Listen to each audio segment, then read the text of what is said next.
You're a brave man. I could have your head on a spit in the blink of an eye. Christopher Nolan is heading back to the big screen with another massive project, and this time he's diving into Greek mythology with The Odyssey. After the huge success of Oppenheimer, which finally earned him the Academy Award for Best Picture, Nolan could have easily made another historical drama or even another sci-fi movie. Instead, he chose one of the greatest stories ever written, and that decision has people incredibly excited. The movie already has an impressive cast, led by Matt Damon as Odysseus, along with a bunch of talented actors working with Nolan for both the first time and as returning collaborators. Because of Nolan's reputation for making visually stunning movies while giving them emotional depth, expectations are already sky high. Even though The Odyssey will stand on its own, it also feels like something much bigger for fans of the 2004 movie Troy. Although Troy never officially received a sequel, Nolan's adaptation almost works like one anyway. That's because The Odyssey tells the next chapter after the Trojan War finally comes to an end. While Troy focused on the bloody conflict between the Greeks and the Trojans, Homer always intended the story to continue. The war was only one part of Odysseus' journey. His greatest struggles actually began after the fighting stopped, so Nolan is adapting the part of the legend that naturally follows the events people already watched years ago. In Troy, Sean Bean played Odysseus as one of the smartest Greek leaders fighting alongside Achilles and the other warriors. Although he wasn't the central character, he was always shown as someone who relied more on intelligence than brute force. While Achilles became the face of the battlefield because of Brad Pitt's performance, Odysseus quietly played an important role behind the scenes. Anyone familiar with Greek mythology already knew that his biggest adventure was still waiting. Because of that, the Odyssey almost feels like the continuation that Troy quietly set up over 20 years ago. The Trojan War itself begins because Paris falls in love with Helen, the wife of Menelaus, and brings her back to Troy. That decision sparks one of the most famous wars in mythology. Greek kings, legendary warriors, and entire armies gather to attack Troy in order to bring Helen home. Troy spends almost all of its runtime showing the battles, the rivalry between Achilles and Hector, and the eventual fall of the city. But even though those events feel like the ending of one movie, they are really just the beginning of Odysseus' personal story. Once Troy falls, everyone naturally wonders what happened afterward. That's exactly where the Odyssey begins. Instead of celebrating the victory, Odysseus finds himself trapped on an incredibly long journey back home. Because he angers Poseidon, the god refuses to let him simply sail back to Ithaca.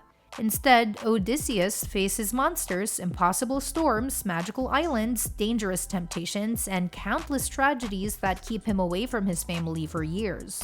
So although the Trojan War is over, the real emotional journey is only getting started. That is one of the biggest reasons Nolan's movie feels more exciting than a traditional sequel to Troy. Rather than inventing a brand new story, it continues one that has existed for thousands of years. The events naturally connect because Homer originally wrote the Iliad and the Odyssey as companion stories. Even though different filmmakers are telling them decades apart, audiences can easily watch Troy first and then imagine Nolan's film continuing from there. There is also a bunch of unfinished story left behind after Troy. The movie ends with the fall of the city, but several important characters survive. Helen's fate remains uncertain, Andromache escapes with the remaining Trojans, and Odysseus leaves for home. Those loose threads leave viewers wondering what happened next. Although Troy was never designed to launch a franchise, it accidentally left enough plot behind for another movie to happen. Helen's ending is probably one of the biggest unanswered questions. Troy suggests that she escapes alongside the surviving Trojans after the city falls. But traditional Greek mythology tells a different story. In Homer's The Odyssey, Helen eventually returns to Sparta and reconciles with Menelaus. She appears older, wiser, and much more reflective about everything that happened during the war.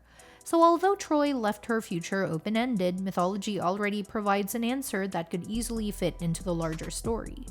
Other versions of Greek mythology take Helen's fate in completely different directions. Some stories claim she was brought back to Greece to face punishment for everything that happened. Others even suggest that Apollo rescued her and carried her to Mount Olympus. Because mythology has so many different versions, filmmakers have plenty of creative freedom when adapting these legends. Nolan will probably stay focused on Odysseus, but the wider mythology still adds richness to the world surrounding his journey. Even though Troy remains a fun blockbuster with impressive battle scenes and memorable performances, it has always received mixed reactions. A lot of critics felt that it simplified the mythology and removed much of the emotional complexity that made Homer's poems legendary. The movie delivers exciting action, but it often chooses spectacle over deeper themes. Because of that, some important ideas about pride, grief, fate, and the true cost of war never receive the attention they deserve. One example is Achilles' relationship with Briseis. In Troy, their romance becomes a surprisingly large part of the story, even though many viewers felt it didn't really fit the larger narrative. The relationship becomes much more romantic than the original myths suggest, and it changes the emotional focus of Achilles' final chapters. Although it adds drama, it also pulls attention away from the larger tragedy surrounding the war itself. The movie also changes the survival of several Trojan characters. In mythology, the destruction of Troy is even more devastating than what audiences see on screen. Troy allows a bunch of major characters to escape, creating a more hopeful ending. That choice makes the film easier to watch, but it also softens the harsh consequences that define the original legends. This is exactly where Christopher Nolan could elevate the material. His movies rarely focus on action because he usually builds every spectacular sequence around complicated emotions and meaningful themes. Whether he explores memory, time, sacrifice, guilt, or survival, his characters almost always carry emotional burdens that feel just as important as the plot itself. Because the Odyssey is already filled with themes about trauma, perseverance, family, temptation, and redemption, it seems like a perfect fit for his filmmaking style. Matt Damon also seems like a strong choice for Odysseus. He has already shown throughout his career that he can balance intelligence, vulnerability, and determination in demanding roles. Odysseus isn't simply a fearless warrior. He is exhausted, clever, emotionally scarred, and constantly forced to outthink impossible situations, so the role depends just as much on character development as it does on large action sequences. Another reason to stay optimistic is that Nolan excels at creating unforgettable visual experiences.